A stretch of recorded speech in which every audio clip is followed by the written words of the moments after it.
بسم اللہ الرحمن الرحیم۔ السلام علیکم، میرا نام محمد ذیشان بشیر ہے۔ میں آپ کو اپنے سوشل میڈیا پلیٹ فارم پر خوش آمدید کہتا ہوں۔ میاں نواز شریف کی جانب سے الیکشن کے بائیکاٹ کی دھمکی دے دی گئی ہے۔ اب آپ پوچھیں گے کہ یہ دھمکی کیسے آ گئی، کیونکہ انہیں تو لاڈلا قرار دیا گیا ہے، وہ تو وزیر اعظم آلموسٹ بن چکے ہیں، تو وہ کیوں الیکشن کا بائیکاٹ کر رہے ہیں یا کیوں ایسی دھمکی دے رہے ہیں؟ تو ایک ایسی انہونی ہوئی ہے۔ آپ کو پتہ ہے کہ اس وقت وہ لاڈلے تو ہیں لیکن وہ انوکھا لاڈلا بننے کی کوشش کر رہے ہیں۔ وہ آپ نے سنا ہوگا، انوکھا لاڈلا کھیلن کو مانگے چاند۔ تو اس وقت نواز شریف صاحب چاہ رہے ہیں کہ چاند انہیں مل جائے کھیلنے کے لیے۔ تو اسی سلسلے میں ان کا یہ بیان آیا اور انہوں نے الیکشن کے بائیکاٹ کی دھمکی دی ہے۔ ڈیمانڈز کیا رکھی گئی تھی ان کی جانب سے، یہ میں آپ کو بتاؤں گا۔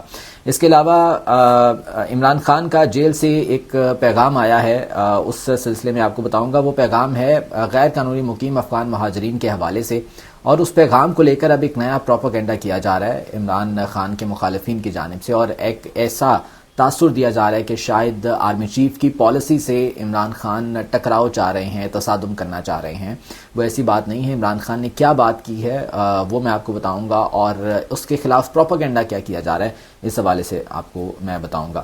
اس کے علاوہ نگران وزیر اعظم انوار الحق کاکڑ صاحب ایک بار پھر سے گئے ہیں اسٹوڈنٹس کے درمیان، اور اب کی بار وہ کراچی میں تھے، آغا خان یونیورسٹی وہ گئے ہیں، اور وہاں پر انہوں نے اسٹوڈنٹس کے ساتھ انٹریکشن کیا۔ ایک تو پتہ نہیں کیا ان کو یہ شوق ہے نگران وزیر اعظم صاحب کو اسٹوڈنٹس کے ساتھ جا کر اور ان سے خطاب کرنا، ان کے ساتھ انٹریکشن کرنا، لیکن بہرحال یہاں پر بھی انہیں کچھ سخت سوالات کا سامنا کرنا پڑا تھا۔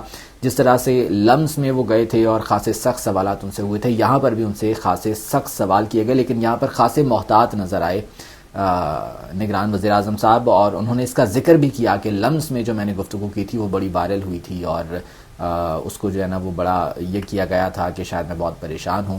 تو اب کی بار وہ انتہائی محتاط نظر آئے، اور لیکن پھر بھی انہوں نے کچھ ایسی باتیں کی کہ جو ان کے اپنے ہی پالیسی کے اگینسٹ تھیں۔ وہ کیا باتیں تھیں اس بارے میں کچھ بتاؤں گا۔ کچھ اور دیگر اہم خبریں ہیں وہ بھی میں آپ کے ساتھ شیئر کر دوں گا۔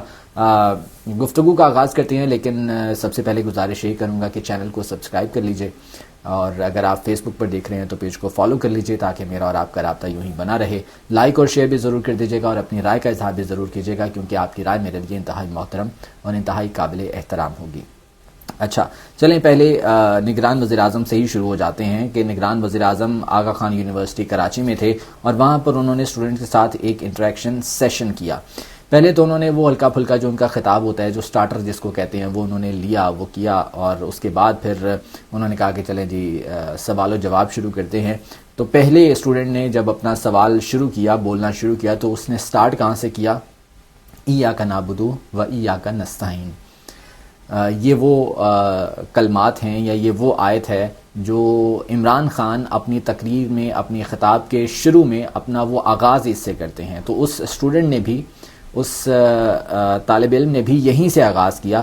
تو کاکڑ صاحب ایک دم سے سیدھے ہو کے بیٹھے، ایک دم کہ جی یہ پتہ نہیں کیا ہونے لگا ہے میرے ساتھ، اور اس کا اظہار بھی انہوں نے بعد میں اپنے الفاظ میں اس جواب میں کیا تھا۔ اچھا، اب وہ اسٹوڈنٹ کی جانب سے جو ہے وہ سوال کیا گیا، اور انہوں نے عمران ریاض خان کی بات کی، انہوں نے عمران خان کی بات کی۔ اس اسٹوڈنٹ نے گلگت بلتستان سے اس اسٹوڈنٹ کا تعلق تھا، اور اس نے جہاں پر گلگت بلتستان کے ساتھ جو سلوک روا رکھا گیا وہاں کے لوگوں کے ساتھ، اس بارے میں شکوے شکایات تو کیے ہی، لیکن ساتھ میں یہ بھی کہا گیا کہ اس وقت ملک میں فریڈم آف سپیچ نہیں ہے، اظہار آزادی رائے نہیں ہے یہاں پر۔ اگر کوئی فریڈم آف سپیچ کی کسی پر بھی قدغن لگا کر اس کو پکڑ لیا جاتا ہے، اس کو قید کر دیا جاتا ہے، اس کو غائب کر دیا جاتا ہے۔ یہاں پر انہوں نے عمران ریاض خان کی مثال دی، پھر انہوں نے کہا کہ عمران خان اس حوالے سے بات کرتے تھے، انہیں بند کر دیا گیا، ایک دو اور انہوں نے مثالیں دیں، جس کے جواب میں نگران وزیر اعظم صاحب یہ کہتے ہیں کہ جی ہمارے ملک میں فریڈم آف سپیچ کا کوئی مسئلہ نہیں ہے، یہ نگران وزیر اعظم صاحب کہہ رہے ہیں۔ پھر انہوں نے کہا کہ جی یہاں پر صحافیوں کی جو ہے وہ زبان بندی نہیں کی جاتی، ابھی بھی ایسی مثالیں ہیں کہ جہاں پر صحافیوں کے پروگرام بند کر دیے گئے ہیں۔ عمران ریاض خان تو ایک ایسی مثال ہے نا جو کہ سب کے سامنے ہے، کتنا عرصہ انہیں غائب رکھا گیا، انہیں تشدد کا نشانہ بنایا گیا۔ ابھی بھی وہ جب سامنے آتے ہیں، بات کرتے ہیں، تو ابھی ان کی وہ زبان میں لکنت موجود ہے۔ وہ ویڈیو آپ نے پہلی دیکھی ہوگی جو کہ میاں اشفاق کے ساتھ ان کی وہ ویڈیو پہلے آئی تھی، اور اس میں انہوں نے بڑا انہیں جو ہے وہ سراہا بھی گیا تھا عمران ریاض خان کو، اور کچھ حلقوں کی جانب سے تنقید تنقید بھی کی گئی تھی، لیکن میرے خیال سے وہ تنقید بلا جواز تھی. تو خیر نگران وزیر اعظم سے آپ یہ بتائیں کہ کیا ابھی بھی یہاں پر صحافیوں کو اٹھایا نہیں جاتا پاکستان سے؟ فریڈم آف سپیچ کہاں پر ہے یہاں پر کیا آن ایئر اینکرز کے پروگرام بند نہیں کر دیے جاتے؟ کاشف عباسی کی مثال ہمارے سامنے، کتنا پریشر تھا ان کے اوپر، انہیں جبری چھٹیوں پر بھیج دیا گیا. حامد میر کی حالیہ مثال ہمارے سامنے ہے، جنہیں آفر کر دیا گیا، ان کا پروگرام اب کسی اور اینکر کو دیا گیا، محمد جنید وہ کر رہے ہیں اینکر. تو یہ ہماری مثالیں ہمارے سامنے ہیں. اس کے بعد پھر اور اس طرح کی چیزیں جو ہے وہ بڑی سامنے آ رہی ہیں. حالیہ دنوں میں ہی آپ دیکھ لیں، پھر نگران وزیر اعظم صاحب کہہ رہے ہیں کہ یہاں پر ہر شخص کو آزادی اظہار رائے حاصل ہے، لیکن یہاں پر بھی انہوں نے سوال کا جواب اسی طرح سے گول کر کے دیا اور اس کا انہوں نے کلیئر جواب نہیں دیا. پھر ایک اسٹوڈنٹ کی جانب سے ان سے سوال کیا گیا کہ جی یہاں پر برین ڈرین ہو رہا ہے، پاکستان میں کیوں ان امپلائمنٹ اتنی زیادہ ہے، بے روزگاری کیوں اتنی زیادہ ہے، ایسی پالیسیاں کیوں نہیں بنائی جاتی کہ جو اسٹوڈنٹس ہیں وہ اپنی پڑھائی کے بعد ملک کو، پاکستان کو سرو کریں. تو اس کے جواب میں نگران وزیر اعظم صاحب کیا کہہ رہے ہیں کہ جی ہم 25 کروڑ لوگ ہیں، عوام ہیں پاکستان کے، اگر ان 25 کروڑ میں سے کوئی 20-25 ہزار اگر باہر چلے بھی جاتے ہیں تو اس سے کوئی فرق نہیں پڑے گا.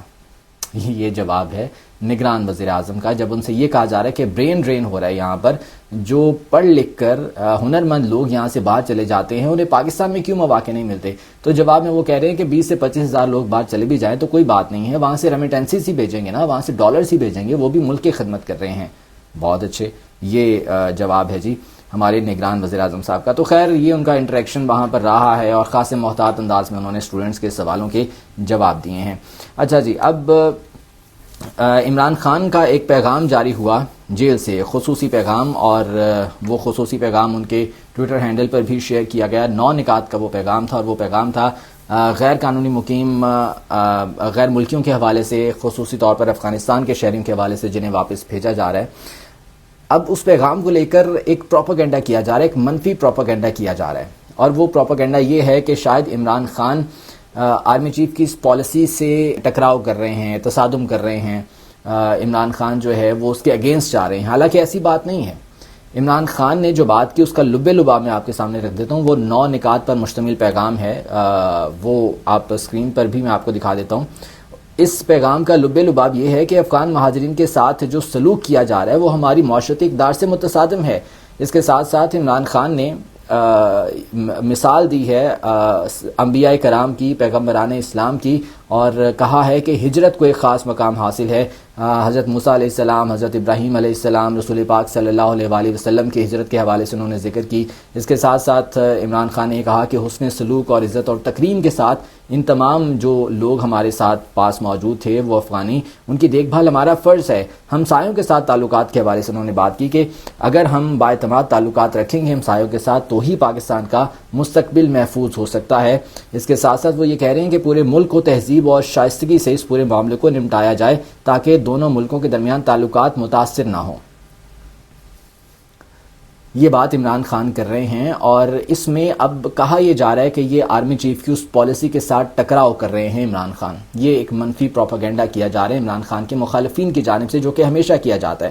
عمران خان کوئی بھی بات کرتے ہیں اس کو منفی انداز میں پیش کیا جاتا ہے، اس کو پروجیکٹ ایسے کیا جاتا ہے جیسے پتہ نہیں کوئی پاکستان مخالف بات انہوں نے کر دی ہے، لیکن ایسا کچھ نہیں ہے. عمران خان صرف 2 ممالک کے تعلقات کے حوالے سے بات کر رہے ہیں. جب یہ کہتے ہیں نا کہ عمران خان کو خارجہ تعلقات کا نہیں پتہ، تو عمران خان ہی تو بات کرتے ہیں خارجہ تعلقات کی، کہ انہوں نے ہمیشہ یہ کہا کہ ہم اپنے ہمسایوں کو بدل نہیں سکتے، ہمیں اپنے ہمسایوں کے ساتھ تعلقات بہتر کرنے ہیں. اور یہی بات شہباز شریف جب وہ وزیر اعظم بنے تو یہی بات وہ کر رہے تھے کہ جی اب بھارت کے ساتھ، انڈیا کے ساتھ ہم جنگ تو نہیں کر سکتے، ہمیں تعلقات جو ہے وہ بات چیت کے ذریعے بہتر کرنے ہیں. تو جب عمران خان یہ بات کرتا تھا تو انہیں تنقید کا نشانہ بنایا جاتا تھا. ابھی بھی وہ پاکستان اور افغانستان کے دونوں ملکوں کے ریلیشنز کی بات کر رہے ہیں، اور وہ کہہ رہے ہیں کہ اس معاملے کو شائستگی کے ساتھ، تہذیب کے ساتھ، بہتر انداز میں نمٹایا جائے. لیکن پروجیکٹ یہ کیا جا رہا ہے کہ شاید عمران خان نے کوئی آرمی چیف کے سامنے آ کھڑے ہوئے ہیں، آرمی چیف کی پالیسی سے انہوں نے ٹکراؤ کر دیا ہے. تو یہ منفی پروپیگنڈا ہمیشہ سے ان کے مخالفین کی جانب سے کیا جاتا رہا ہے. اچھا جی، اب آ جاتے ہیں بڑی خبر کی جانب، اور بڑی خبر یہ ہے کہ انوکھا لاڈلا کھیلن کو مانگے چاند. نواز شریف صاحب اس وقت چاہ رہے ہیں کہ انہیں سب کچھ مل جائے، اور اس کے ساتھ ساتھ وہ الیکشن کے بائیکاٹ کی دھمکی بھی دے رہے ہیں. انہوں نے کہا یہ ہے کہ جی میرے ساتھ اگر دھوکہ ہوا نا تو پھر الیکشن کا بائیکاٹ ہو جائے گا. اب وہ دھوکہ کسے کہہ رہے ہیں؟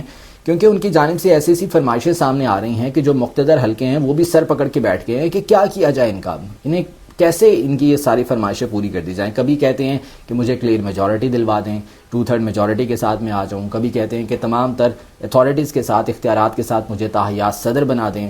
اس طرح کی فرمائشیں ان کی جانب سے ہو رہی ہیں۔ اب حالیہ فرمائش کیا ہے کہ جی بیٹ تو بلے کا نشان تو بیلٹ پیپر پر نہ ہو، یہ تو ان کی ایک پہلی فرمائش تھی جس پر عمل درآمد ہو بھی رہا ہے، اور اسی سلسلے میں الیکشن کمیشن میں سماعت بھی ہوئی ہے، لیکن فوری طور پر اس پر فیصلہ نہیں دیا گیا۔ 12 دسمبر تک وہ سماعت ملتوی کر دی گئی پی ٹی آئی کو نوٹس جاری کرتے ہوئے۔ بلے کا نشان نہ ہو بیلٹ پیپر پر، یہ تو ان کا مطالبہ تھا ہی، لیکن اب ان کا مطالبہ ہے کہ پی ٹی آئی کا نام و نشان تک نہ ہو الیکشن میں، کیونکہ انہیں پتا ہے کہ پی ٹی آئی چاہے وہ بلے کے نشان انہیں نہ بھی ملے، گیند کا مل جائے، وکٹ کا مل جائے، کوئی بھی نشان مل جائے، پی ٹی آئی اگر ہوگی الیکشن میں تو نون لیگ کا پتہ صاف ہے۔ نون لیگ کا کیا، دیگر تمام سیاسی جماعتوں کا پتہ صاف ہے، یہ انہیں نظر آ رہا ہے، اپنی شکست انہیں دکھائی دے رہی ہے اگر پی ٹی آئی الیکشن میں ہوتی ہے۔ تو اس پر اب وہ یہ کہہ رہے ہیں کہ پی ٹی آئی کو ہی الیکشن سے مائنس کریں، عمران خان کو تو مائنس کرنا ہی کرنا ہے، پی ٹی آئی کو بھی مائنس کریں، پی ٹی آئی کو بالکل آپ فارغ کرائیں۔ یہ اب ان کی جانب سے ایک نئی ڈیمانڈ سامنے رکھی گئی ہے۔ تو اب جس طرح سے میں نے پہلے کہا کہ جو مقتدر حلقے ہیں وہ اپنا سر پکڑ کر بیٹھے ہیں کہ اب یہ کیا کیا جائے، اور اب اس طرح سے بلیک میل کر رہے ہیں نواز شریف صاحب کہ جی میں الیکشن کا بائیکاٹ کر دوں گا اگر یہ میرے ساتھ دھوکہ ہوا تو۔ دھوکے کا مطلب اگر یہ ان کے ساتھ جو وعدے کیے گئے تھے یا جو ان کی ڈیمانڈ سامنے آ رہی ہیں اگر وہ پوری نہیں کی جاتی تو اب یہ تمام تر صورتحال ہے۔ اور دوسری طرف میں نے جس طرح سے ابھی ذکر کیا کہ 12 دسمبر کے لیے پی ٹی آئی کو نوٹس جاری کیے گئے ہیں۔ اکبر ایس بابر کو کی جانب سے درخواست تھی کہ جو پی ٹی آئی کے انٹرا پارٹی الیکشن ہیں انہیں فوری طور پر کالعدم قرار دیا جائے، لیکن وہ فوری طور پر کالعدم قرار نہیں دیے گئے۔ تمام درخواستیں قابل سماعت قرار دی گئی ہیں اور 12 دسمبر کو اب جواب طلب کر لیا گیا ہے۔ تو ڈیفینیٹلی پاکستان تحریک انصاف کی جو لیگل ٹیم ہے وہ اپنی بھرپور تیاری کے ساتھ اور اسٹریٹجی کے ساتھ جائے گی۔ On a parallel side Lahore high court میں بھی ایک درخواست دائر کر دی گئی ہے، اور وہ درخواست ہے کہ جو انٹرا پارٹی الیکشن دوبارہ کروانے کا حکم تھا اس پروسیس سے جو پاکستان تحریک انصاف کو گزارا گیا ہے وہ اس حکم کو کالعدم قرار دیا جائے تاکہ یہ آرڈر ہی ختم ہو جائے اور اس کے بعد پاکستان تحریک انصاف کو کوئی خطرہ نہ ہو۔ تو اب دیکھنا یہ ہے کہ اس پر اب مزید کیا کارروائی ہوتی ہے، کیا فیصلہ آتا ہے۔ خصوصاً 12 دسمبر کی تاریخ جو ہے وہ بے حد امپورٹنٹ ہے، کیونکہ تحریک انصاف کے الیکشن میں جانے یا نہ جانے کے حوالے سے تو بات ہوگی ہی، لیکن بلے کا نشان الاٹ ہوگا یا نہیں ہوگا اس کا فیصلہ کر لیا جائے گا۔ آج کے ویلاگ سے مجھے اجازت دیجیے، اللہ نگہبان۔